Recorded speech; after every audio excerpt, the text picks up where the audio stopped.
最常见的10种山草药，你认识几种？第一，鱼腥草。大家看，这个是鱼腥草，它是一种重口味的野菜，因为它有一股浓浓的鱼腥臭。不过有些人却十分喜爱，甚至有的地方的枫叶也必须用到它，比如滇南彝族的枫叶必用野菜就有鱼腥草。相比其他地方，西南地区更喜爱一些。随着鱼腥草食用量需求越来越大，不少地方在人工种植，营养条件改善很多，生长越来越旺盛，长得又肥又嫩，但是抗虫抗病能力大大降低。种植的鱼腥草往往会大面积染病，并且会不断出现新的病害。为什么野外的鱼腥草抗病害能力很强，而种植的却很低呢？并不是说野外的鱼腥草不会生病，而是野外的植物受到病害侵袭往往会经历感病、耐病、抗病和免疫4个阶段，是一层一层进行的，直到抗免疫阶段。所以野外的植物表现出很强的抗病害能力，并且野外的环境是长时间自然形成的，周围的植物也都是自行播种，以及鸟类动物帮忙播种。这些繁殖方式就不会让它携带什么病害。而人工种植往往品种非常单一，生物多样性差，食物链条很少，所以种植的鱼腥草它抵抗病害的能力就很低了。第二，金樱子。朋友们，大家看，这个就是金樱子。那么金樱子为什么叫金樱子呢？据《本草纲目》，金樱当作金樱，谓其子，形如黄莺也。意思是在古代，黄莺是指一种口小大肚的瓶子，金樱子成熟时金黄色，果实形状像黄莺，所以叫金樱子。它的果实成熟后可以吃。具体怎么吃呢？我们摘下来扔在地上，踩几下，把它表面的刺毛踩掉，咬开挖掉里面的籽，就可以吃了。吃起来是甜甜的，我们土话叫糖罐子。第三，黄精。大家看，这个就是传说中的黄精，它的叶子有点像竹的叶子，它是百合科黄精属的植物。为什么叫黄精呢？因为它的根茎是黄色，古人觉得它得天地之精气，所以叫黄精。它地下的根茎有点像玉竹，是长得一节一节的，但是长得比玉竹要大。第四，淡竹叶。大家看我身边的这一片叫淡竹叶，它曾经长时间被误认为是一种竹，因为它的茎呈圆柱形，有节，表面淡黄绿色，断面中空，像竹。它地下的根茎像麦冬一样，有一个个的小薯块，所以它也叫竹叶麦冬。在瑶山这边，老百姓土话叫它山鸡米。小时候我们经常去采这个淡竹叶，变卖一些零钱，因为它是一种很好的草药，在民间像夏天也经常采它，用来煲水喝。正所谓凡属最宜淡竹叶，伤寒油炒小柴胡是也。不过它不宜久煎，烧开就可以了。第五，黄精。朋友们，这个开发的植物名叫黄精，它有5叶和7叶之分，是一种富有历史文化内涵的植物。第一，古代的农家妇女用它的枝条做发钗，有一个成语叫金钗不纯，意思是用黄金枝条做发钗，以粗布做纯，形容妇女衣着朴素的意思。第二，民间有一句话叫黄金条下出人才，因为黄金金条柔韧，常常被长辈拿来教训孩子。相传苏东坡、苏辙小时候都被黄金条教训过。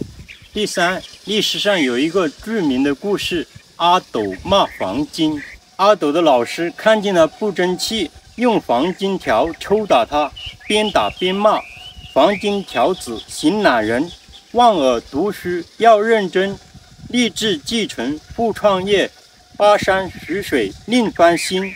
阿斗就很抵触，回敬道：老师何必太认真，黄金条子痛煞人，我与丹景传社令，黄金从此永不生丹景山，死苗烂根，1000年不准长，万年不许生。其实黄金确实很难长大，有所谓千年锯不得板，万年架不得桥的特性。我估计编排的这个故事啊，也是因为黄金的这个特性，把黄金永远长不大说成是因为惹怒了阿斗的缘故。虽然黄金很难长成大树啊，它也有它独到的价值。它的种子就是中药里的布金子，民间还用它烧成灰做灰水池，古人夏天也用它来熏蚊子。虽然它长不成栋梁之材，但也并非一无是处，不是吗？就像我们有的人学历虽然不高啊，但是在他的领域也散发异样的光彩。第六，狗尾草。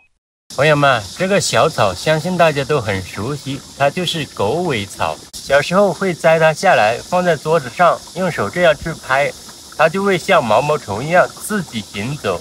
我们现在通常把它视为一种杂草，其实它是一种传统的中草药，应用的历史十分悠久，特别是少数民族地区，比如蒙药里就用狗尾草的果实，而藏药则用它的传草。民间有的地方把它视为偏方，它随处可见，资源特别丰富，但是并没有真正发挥价值。我觉得还有待进一步的研究开发。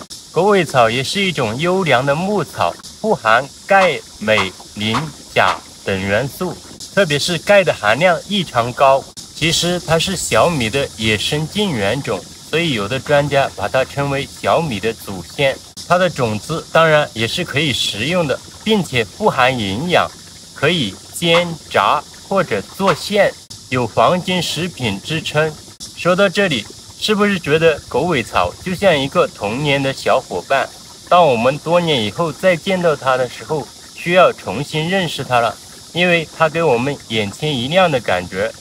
第七，石菖蒲。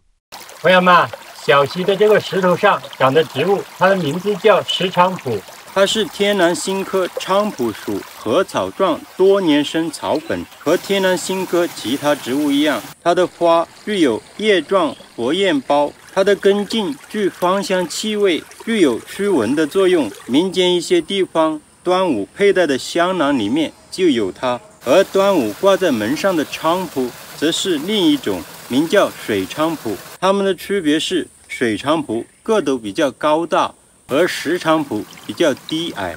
它们都可以应用于湿地水污染的净化，还有养鸭场废水的净化。第八，半枝莲。大家看我面前这个开花的植物，它叫半枝莲。为什么叫半枝莲呢？因为它只开半枝花朵。大家仔细看一下，是不是和我之前介绍的韩信草有点相似？它也叫狭叶韩信草，因为它的叶子是比较狭长的。它韩信草都是唇形科防禽属植物，主要有两大不同。第一，生长环境不同。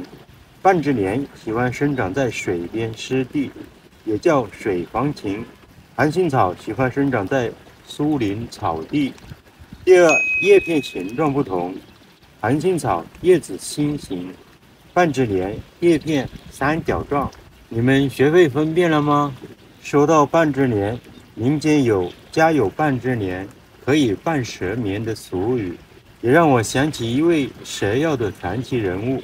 他早年是一位蛇花子，耍蛇的叫花子。他擅长治蛇伤，看一眼就知道是什么蛇咬的，是公的还是母的，母的是在孵蛋还是没有孵蛋。他通过以身试毒，让自己被蛇咬，把祖传的蛇药删繁就简，精简到10几味，比传下来的还好。后来国医大师朱良春听闻他的事迹，邀请他出山，让一个大字不识的蛇花子成了登堂入室的专家。后来他把秘方无偿献给了国家，他就是大名鼎鼎的季德胜。第九，红花酢浆草。大家看我手中开红花的这个植物，它叫水晶小萝卜，它下面长了一个水晶一样的萝卜，是我们童年的零食。从生态学的角度来说，它是具有化感作用的植物。所谓化感作用，是植物向周围环境散发化学物质，影响其他周边植物生长发育的现象。通俗的说，它就是携带有生物武器。它的名字叫红花醋浆草，原产于南美洲。起初是觉得有观赏价值，大量引种，没想到它原来携带有隐藏很深的生物武器。有时候事情就是这样，对我们来说，它是童年的美食，给我们美好的回忆；而对于一些本土的土著植物来说，因为它的化感抑制作用，让这些植物经历少育甚至不育的一些痛苦。第10，金刚藤。